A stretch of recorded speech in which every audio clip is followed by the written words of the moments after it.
Bom, vamos lá, começando pela 6 por 1. Alcolumbre vai cumprir a promessa, vai fazer votar tudo rapidinho. Aí é essa a desgraça, acabar com ela? Olha, pelo menos ali na instância da Comissão de Constituição e Justiça, nós já temos esse compromisso claro por parte do presidente Otto Alencar. Hoje eu conversei com o parlamentar que preside esse colegiado, que é o mais importante do Senado Federal. É ele que dá aval, dá sinal verde para que as pautas avancem ao plenário a partir da avaliação ali da constitucionalidade, da juridicidade, da tecnicidade aí das matérias. Então, já existe uma palavra de Otto Alencar de que na próxima quarta-feira a PEC que põe fim à escala 6 por 1 será votada, terá prioridade entre as demais deliberações do colegiado. Agora, é claro, Serrão, que esse avanço, essa chegada da PEC à CCJ faz sim parte dessa sinalização de Davi Alcolumbre ao governo Lula, diante dessa reaproximação que agora está mais do que evidente, uma série de encontros, coletivas de imprensa. Então, esse acordo vigente entre Legislativo e Palácio do Planalto. Agora, importante também destacar que hoje Omar Aziz, que é o relator da proposta, apresentou o texto à CCJ e que ele não traz nenhuma alteração relativa ao que foi aprovado na Câmara dos Deputados. Ou seja, mais uma medida que vai conferir celeridade a essa tramitação para descomplicar o debate aqui no Legislativo. Eu já digo para você também que existe, nesse momento, um silêncio por parte da oposição. Infelizmente, é isso que a gente precisa constatar. Não existe também uma estratégia clara em relação a como vai se posicionar o colegiado de senadores que estão no sentido oposto à base governista. Ontem nós entrevistamos o líder da oposição, Rogério Marinho. Ele dizia que espera que Alcolumbre se comporte como um magistrado, portanto que tenha equilíbrio na condução desse debate.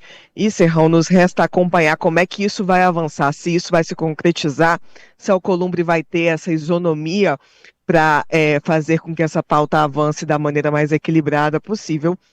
E aí, a gente lembra também que existe esse comprometimento em relação à CCJ, mas ainda há uma incógnita em relação à chegada dessa pauta ao plenário do Senado.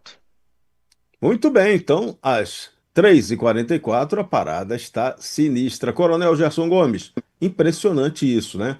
A Débora chamou atenção para um problema que a gente tem batido muito aqui. A oposição nesse assunto da pauta do fim da escala 6 por 1, ela aceitou o joguinho do Lula, caiu feito patinho na estratégia do PT. O PT o que que jogou? Jogou demagogia, né? O papo, você vai trabalhar menos e vai ganhar mais. Só que no meio desse caminho, dane-se a economia, que o empresário de alguns setores aqui não vai ter condição de se manter com a mudança da escala. Que tinha que ser um debate entre patrões, empregados e seus representantes sindicais, associações, e não o governo está se metendo a ditar isso aí. Então, a oposição falhou, continua falhando, e pode ser que Lula vai ter mais um gostinho de vitória, né? O Ayrton Lula da Silva vai poder tirar uma onda agora, acelerando, né?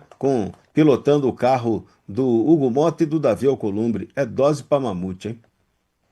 Pois é, e a Débora levantou muito bem, inclusive a quem eu mando meu abraço, pelo excelente trabalho que ela faz ali, justamente no poder da República, que aparece primeiro na Constituição de 88, quando especifica as atribuições, que é o poder legislativo. É muito importante esse poder que hoje está vilipendiado, está bem desmoralizado, até podemos dizer, por essa estrutura, por essa crise institucional que nós estamos debatendo nesse programa. Mas em relação ao papel da oposição, especificamente na escala 6 por 1, a gente se decepcionou muito com o que aconteceu na Câmara dos Deputados, porque esse projeto, ele poderia sim ter sido muito melhor elaborado e aperfeiçoado. E, na verdade, a oposição fez um joguinho meio infantil ali, apresentando um anteprojeto ou uma proposta alternativa até mais radical. Falando, vocês querem 5 por 2, então vamos botar logo 4 por 3. E fazendo uma demagogia também, tentando, de certa maneira, colocar como uma proposta caricata. Não funcionou, avançou para o Senado e a nossa expectativa, e você observa que os prefeitos fizeram uma pressão grande porque terão grande dificuldade com seus contratos, contratos de coleta de lixos, contratos de prestação de serviço, que são empresas que, se tiverem que se readaptar a essa mudança, ainda que seja implementada somente no ano que vem, isso causa um impacto gigantesco e há muita gente que tinha a expectativa desse debate ficar mais maduro no Senado. Pois é, mas aquele jantar na casa do Alexandre de Moraes, ele mudou tudo. Alexandre de Moraes hoje, para se proteger, para se defender, ele fez ou promoveu uma reunião entre Lula e o presidente do Senado, que acordaram ali que todos se defenderão diante das investigações que avançam, tanto do Banco Master quanto da crise ali, das falcatruas do INSS, ambas no Supremo Tribunal Federal com André Mendonça, e combinaram como poderiam, sim, juntos apostar numa reeleição de Lula que os blindasse, que mantivesse esse acordão. Enquanto isso, o presidente do Supremo Tribunal Federal parece que já está raciocinando que Alexandre de Moraes inexoravelmente será o presidente em 2027, o que eu acho inadmissível. Então essa pauta volta agora com Alcolumbre, que tinha prometido que não traria essa pauta antes das eleições, e nós temos algumas oportunidades, Serrão. Talvez a oposição agora possa enfrentar esse assunto, talvez o Flávio possa colocar nos debates esse assunto de uma maneira bem mais contundente, dizendo sim para a população: tudo bem, vamos votar, então vamos transformar. Não dá mais para esconder. São muitas pessoas que já estão conseguindo recuperar valores que estão escondidos dentro de várias brechas do sistema. Descobri R$ 4.633, recuperei em poucos dias no Pix ainda. Tem como recuperar 5 mil, 10 mil ou até mais e que estão lá parados. Mas como conseguir isso, ninguém explica direito e não sabemos quanto tempo vai ficar no ar. Então, é fundamental clicar agora no link na descrição ou ainda apontar o celular para esse QR Code. Não deixe dinheiro que é seu para trás. Esse limão não é limonada. Vamos então promover que no Brasil seja instalada uma oportunidade do empregado fazer a gestão das suas horas com liberdade, talvez adotando a hora de trabalho como é aqui nos Estados Unidos. Talvez oportunizando que alguns trabalhem 4 dias por semana, não tem problema, porque eles trabalham 4 dias no emprego, 2 dias no outro.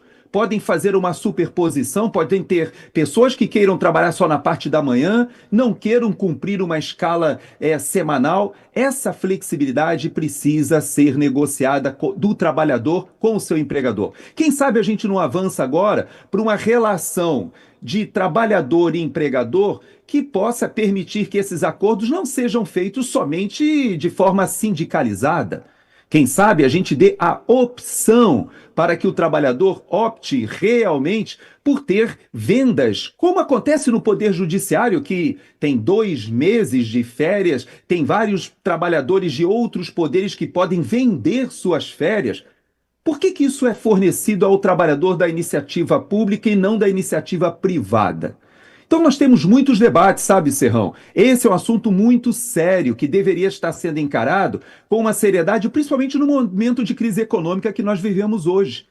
Hoje nós temos empresas indo para o Paraguai, nós temos empresas entrando em recuperação judicial ou extrajudicial, nós temos uma crise econômica colocada. Esse não é o momento adequado para tratar um assunto que, sim, foi debatido nos países mais ricos, que já obtiveram rendas per capita gigantescas, a população se beneficiando de instituições sólidas, mas não é isso que a gente vê no Brasil, né, Serrão? Não, não é. 3h55 no Radar Audiverde Brasil, Olavo Peregrina. Isso que o Gerson Gomes está colocando é o que deveria ter acontecido. A oposição teve uma postura muito infantiloide. Ela tinha que ter apresentado a proposta concreta, né? Contrato de trabalho é que tem que valer, é que tem que ser respeitada a relação entre trabalhador, empresário e seus representantes. O contrato nasce daí, a regra vale daí, e não uma imposição estatal para dizer que a regra vale ou não vale. A gente, você, advogado, sabe muito bem, a nossa legislação trabalhista vem da Carta de Lavoro de Benito Mussolini, né? Então o Brasil, pô, isso é lá atrás. Chega, o mundo mudou, estamos indo para a era quântica, saindo da era digital indo para a era quântica. E o Brasil parece que volta à idade da pedra das relações de trabalho. Para, né? Fazendo justiça, o candidato à reeleição, Marcon, deputado pelo Rio Grande do Sul, fez um projeto nesse sentido que acabou não tomando corpo. Mas vamos lá. Quando nós criticamos aqui o legislativo, a crítica é bastante efetiva, bastante efetiva. A visão sobre o aspecto econômico e o fato do final da escala 6x1 alavancar a crise que assola o empresariado brasileiro, isso é um fato já trazido pelo Coronel Gerson com a perfeição, mas avanço sobre o legislativo. Vamos pensar, amigo ouvinte, vamos pensar. O legislativo tem poderes gigantescos.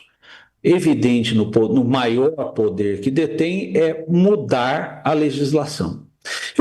Eu faço algumas perguntas e fico me questionando por que até agora o legislativo não apresentou um projeto ou uma mudança efetiva, o projeto para mudança efetiva dos ministros das Supremas Cortes, como uma redução para uma espécie de mandato, uma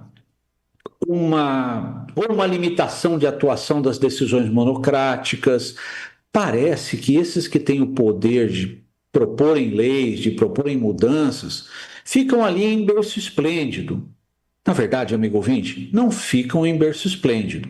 Eles ficam, boa parte ali, preocupados com as emendas e mandar as emendas para os seus currais políticos, como já falei aqui, ou preocupados em outros acertos que não o da população brasileira. O legislativo se cala, o legislativo se mostra... desculpe comentar e usar essa expressão novamente, venal. O legislativo parece que é o que mais vende as suas próprias convicções. E o legislativo é aquele poder que deveria representar a população. Seria o poder mais próximo do povo. Mas se distancia e não toma medidas nesse sentido. E não tem iniciativas nesse sentido. Só pontuei a iniciativa da atuação em relação a ministros do STF, mas são inúmeras. Inúmeras são silêncios que nascem do legislativo, que abrem espaço, por exemplo, para o STF fazer suas legislações, criar algo que não é dele. Só tem mais um exemplo prático disso, são a dificuldade hoje que temos em conseguir medicação para as pessoas que necessitam de medicação de alto custo, não aprovadas pelo SUS.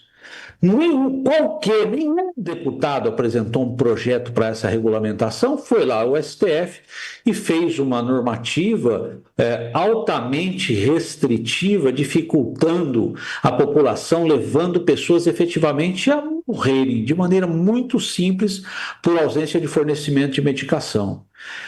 Esse silêncio do legislativo é um silêncio do povo, é um silêncio da voz da população. E desculpa insistir, mas talvez eu faça isso até outubro. Nós nos conscientizamos e mudamos, ou nós nos conscientizamos e vamos entender que redução de jornada de trabalho no momento em que o Brasil está não traz benefício, não traz. Olha, mas eu vou trabalhar menos. De verdade, o ganho, o progresso, a ascensão vem do trabalho.